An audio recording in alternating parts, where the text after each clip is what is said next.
Pourquoi est-ce que vous continuez à réagir comme quelqu'un que vous ne respectez pas ? Vous vous emportez pour des détails, vous êtes envahi par des pensées que vous n'avez même pas choisies, vous laissez le monde dicter votre humeur, vos choix, votre calme, et vous vous dites que vous êtes juste humain. Mais la vérité, c'est que vous avez oublié comment être maître de vous-même. Dans cette vidéo, vous l'aurez compris, nous allons découvrir ce que les stoïciens considèrent comme la vraie sagesse, les erreurs qui vous rendent confus et les habitudes quotidiennes pour devenir inébranlable. Et on terminera cette vidéo en voyant comment appliquer tout ça dans votre vie dès maintenant. Restez bien jusqu'à la fin, ce que vous allez entendre ici peut devenir le début de votre vraie solidité intérieure. Passons immédiatement à la première partie de cette vidéo. Qu'est-ce que la vraie sagesse pour les stoïciens ? Vous pensez que la sagesse c'est être calme, ou peut-être avoir vécu longtemps ?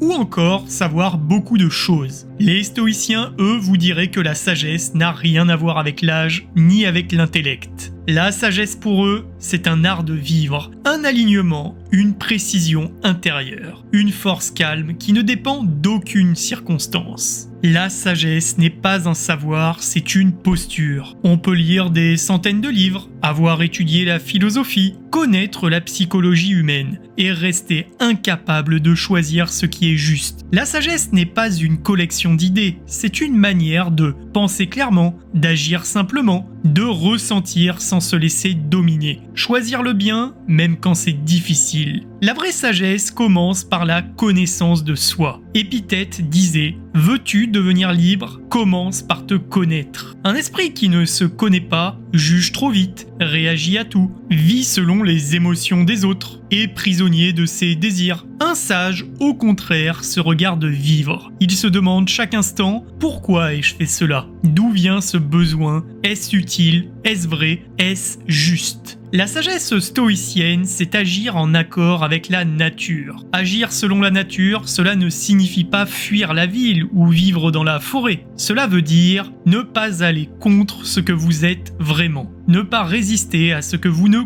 contrôlez pas. Vivre en cohérence avec votre rôle, votre réalité, votre humanité. Marc Aurèle l'écrivait « Ce qui est bon pour la ruche l'est aussi pour l'abeille. Autrement dit, ce qui est bon pour le tout l'est aussi pour vous. Et ce qui n'est bon que pour votre ego n'est pas sage. » Le sage n'est pas celui qui vit dans le calme extérieur, c'est celui qui reste calme même quand l'extérieur vacille. Le stoïcien ne fuit pas les conflits, les pertes, l'injustice ou le chaos. Il les traverse avec discernement. Il reste présent, lucide et ancré, car il sait qui il est et ce qu'il doit faire. Le sage stoïcien ne cherche pas à plaire, il cherche à être utile. Sénèque le dit ainsi. Le sage est utile à tous, même enfermé entre quatre murs. Il n'y a pas besoin d'admiration, de pouvoir ou de reconnaissance. Il vit pour servir une cause supérieure à son ego, que ce soit la justice, la vérité, l'harmonie ou la dignité. Et c'est cette direction qui le rend fort. Non pas son confort, pas ses émotions, mais sa direction. Un esprit non sage est dispersé, attiré par l'image, la comparaison,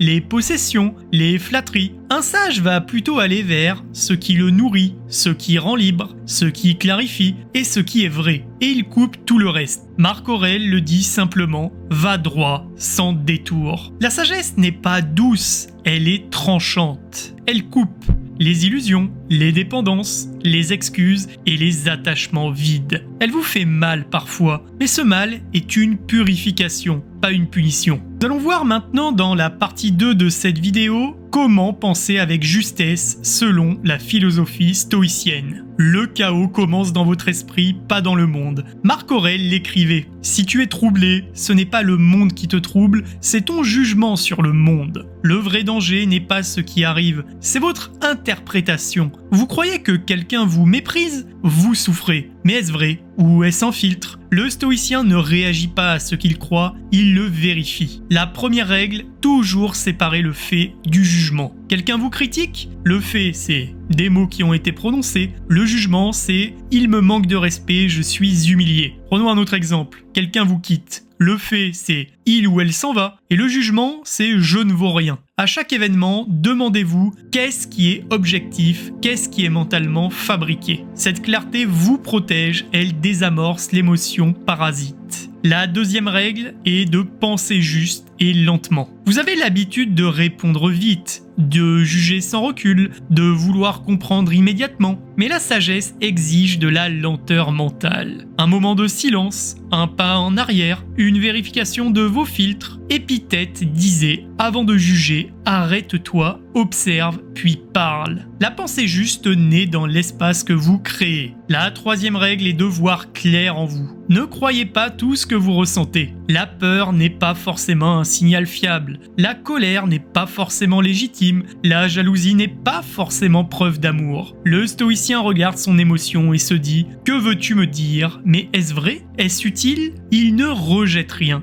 mais il ne s'y identifie pas. La règle numéro 4, voir clair chez les autres. L'art de ne pas tout prendre personnellement. Quelqu'un vous parle mal, cela ne dit rien de vous, cela dit tout de lui. Quelqu'un vous critique, cela ne touche que votre image, jamais votre valeur. Le sage observe les autres comme on observe la météo, avec lucidité, sans interprétation inutile. Cinquième règle, trancher dans le flou, la règle des stoïciens. Quand tout semble confus, posez-vous cette question, qu'est-ce qui dépend de moi ? Qu'est-ce que je veux devenir ? Et agissez selon ces deux axes. Le reste, c'est du bruit, de la peur, de la projection et de l'ego. La pensée stoïcienne, elle, éclaire par le centre. Elle ne cherche pas à tout comprendre, elle cherche à voir juste. Règle numéro 6, le discernement. C'est refuser d'être manipulé par ses affects. La vraie sagesse, ce n'est pas d'être froid, c'est d'être clair, même en plein doute, même dans l'émotion, même dans l'amour. Sénèque disait « Le sage peut aimer, mais il ne s'y perdra pas. Il peut souffrir, mais il ne s'y noiera pas. » Parce qu'il voit ce qui est au-delà de ce qu'il ressent. Nous allons maintenant passer à la partie 3 de cette vidéo où nous allons découvrir comment rester sage face au chaos, à l'échec et à l'absurde. Le monde est instable, les gens changent, les projets s'effondrent, le corps vieillit. Et dans tout cela, vous perdez parfois pied, vous paniquez, vous doutez ou vous vous dispersez. Mais il est possible de traverser l'absurde sans s'effondrer. Les stoïciens l'ont fait dans des situations bien plus dures que les vôtres. Voici leurs principes pour rester calme quand tout bouge. Le premier principe est d'accepter la nature tragique de l'existence. Sénèque l'écrivait sans détour. Ce n'est pas parce que les choses sont difficiles que nous n'osons pas, c'est parce que nous n'osons pas qu'elles sont difficiles. Le sage ne fuit pas la douleur, il ne la cherche pas non plus, il l'accueille comme faisant partie du contrat de l'existence. L'absurde ne le choque pas, il le regarde en face et il avance. Principe numéro 2, ne pas résister à ce qui ne peut être changé. Marc Aurèle le martèle. Tu peux te briser contre la réalité ou apprendre à la traverser. Une chose arrive, elle est désagréable. Le stoïcien se dit,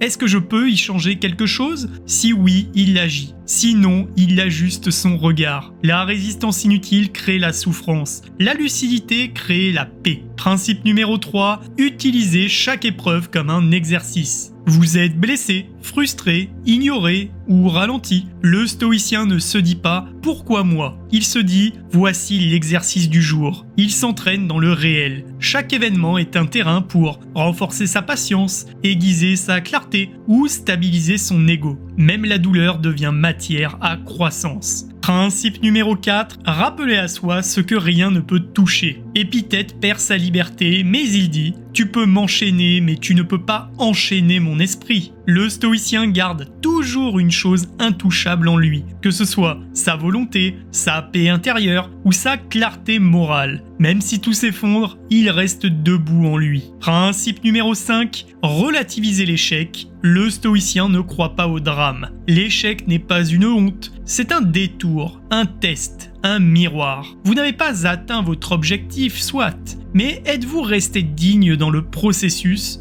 Avez-vous appris? Vous êtes-vous trahi ou resté droit? L'échec n'est pas ce que vous perdez, c'est ce que vous devenez pendant que vous échouez. Principe numéro 6, revenir à l'instant. L'un des secrets de la sérénité stoïcienne, c'est le présent. Le chaos vient du futur, des projections, des scénarios mentaux. Le sage se dit, là maintenant, je suis capable de respirer, d'observer, d'avancer, d'être juste. Avec tout ça, il revient au seul moment réel. Le présent est toujours plus calme que vos anticipations. Principe numéro 7, se souvenir que tout passe. Marc Aurèle le note dans ses carnets, tout ce qui arrive est déjà arrivé 1000 fois et tout passera. Le stoïcien regarde la douleur et il voit sa fin. Cela ne veut pas dire fuir ou minimiser, cela veut dire ne pas lui donner un pouvoir éternel. Nous allons maintenant passer à la partie 4 de cette vidéo où nous allons découvrir les habitudes invisibles des stoïciens. Et oui, la sagesse n'est pas un trait de personnalité, c'est une discipline quotidienne. Les stoïciens ne sont pas devenus sages par miracle, ils ont répété des gestes, des questions, des rituels. Ce sont ces habitudes invisibles, discrètes et constantes qui ont forgé en eux la paix et la puissance intérieure. L'habitude numéro 1 des stoïciens, commencer chaque journée par un rappel de la mort. Memento mori. Le matin, Marc Aurèle écrivait « Tu pourrais mourir aujourd'hui,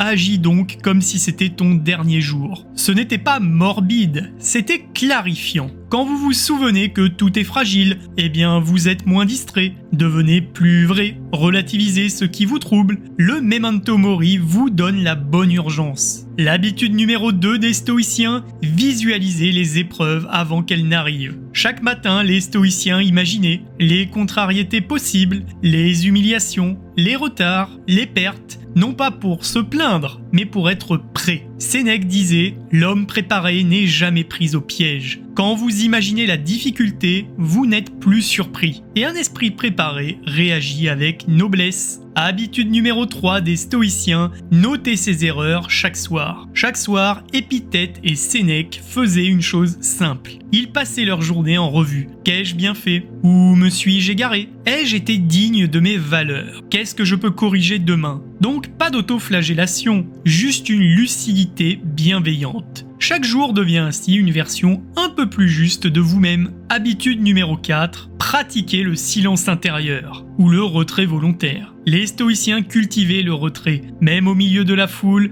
même dans la vie publique. C'est un silence intérieur, un endroit en vous qui ne parle pas, qui ne juge pas, qui observe, avant de répondre, avant d'agir, avant de juger. Ce retrait crée une distance salutaire entre vous et vos impulsions. Habitude numéro 5 des stoïciens, se poser une seule vraie question. Est-ce que cela rend mon âme plus droite? Marc Aurèle se demandait face à chaque choix, cela me rend-il plus aligné? Ou est-ce une distraction, une fuite, une gratification? Ce critère coupe le superflu, les mensonges à soi et les choix de façade. Vous n'agissez plus pour plaire ni pour fuir, vous agissez pour vous élever intérieurement. Habitude numéro 6 des stoïciens, méditer sur la nature humaine pour ne pas trop en attendre. Les stoïciens savaient que l'humain est contradictoire, fragile, égoïste parfois, oublieux souvent. Donc, quand quelqu'un vous déçoit, vous trahit ou vous critique, vous ne tombez pas de haut.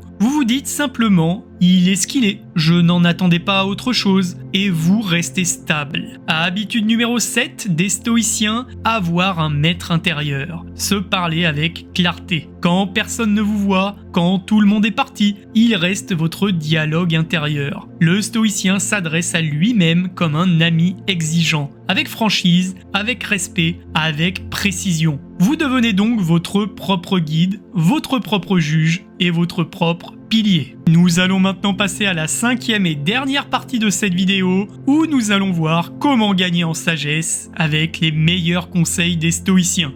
Tout d'abord, le premier conseil serait de couper le bruit. Aujourd'hui, vous êtes bombardé de notifications, d'urgences fictives, d'opinion, de comparaison ou de distraction. Le stoïcien, lui, commencerait par couper, pas tout, mais ce qui vous empêche de penser clairement. Épithète disait « Ce qui t'empoisonne l'esprit n'est pas utile ». Conseil numéro 2, il filtrerait sévèrement les voix qu'il laisse entrer. Non pas seulement dans leur téléphone, mais dans leur mental. Est-ce que cette personne m'élève? Est-ce que ce contenu m'éclaire? Est-ce que ce regard me rend plus aligné? Sinon, il ferme la porte, sans haine, mais avec rigueur. Conseil numéro 3, il garderait des plages de solitude sacrées. Aujourd'hui, vous êtes constamment en lien, constamment entouré, mais rarement en vous. Les stoïciens prendraient chaque jour un moment pour se taire, écrire, respirer ou réfléchir, non pas pour fuir le monde, mais pour revenir à leur axe. Conseil numéro 4, ils choisiraient peu d'actions mais bien faites. Le monde moderne valorise la vitesse, la productivité, la quantité, mais les stoïciens, eux, choisissent l'essentiel. Marc Aurèle le dirait ainsi, « Ce que tu choisis de faire, fais-le entièrement. Le reste n'est que vanité. Ils feraient moins, mais mieux. » Conseil numéro 5, ils accepteraient de déplaire. Vous vivez dans une époque obsédée par l'acceptation et l'image de soi. Mais le stoïcien ne veut pas plaire. Il veut être juste. Cela crée-t-il du silence? Il accepte. Cela attire-t-il la critique? Il la traverse. Cela isole? Il tient debout quand même. La sagesse stoïcienne est incompatible avec la recherche de validation constante. Conseil numéro 6, ils utiliseraient la technologie sans en devenir esclaves. Les stoïciens ne rejetteraient pas le progrès, ils utiliseraient les outils modernes pour apprendre, transmettre, organiser et servir, mais jamais pour se distraire eux-mêmes. Ils se serviraient de la technologie sans s'y soumettre. Conseil numéro 7, ils s'adresseraient à vous comme à un frère ou à une sœur. Sénèque écrivait à Lucilius, Marc Aurèle s'écrivait à lui-même, Épithète parlait à ses élèves. S'ils étaient là aujourd'hui, ils ne crieraient pas sur internet, ils vous parleraient droit dans les yeux, sans flatterie, sans colère, sans hypocrisie. Ils vous diraient « Sois plus droit, sois plus simple, sois plus vrai, tu le peux ».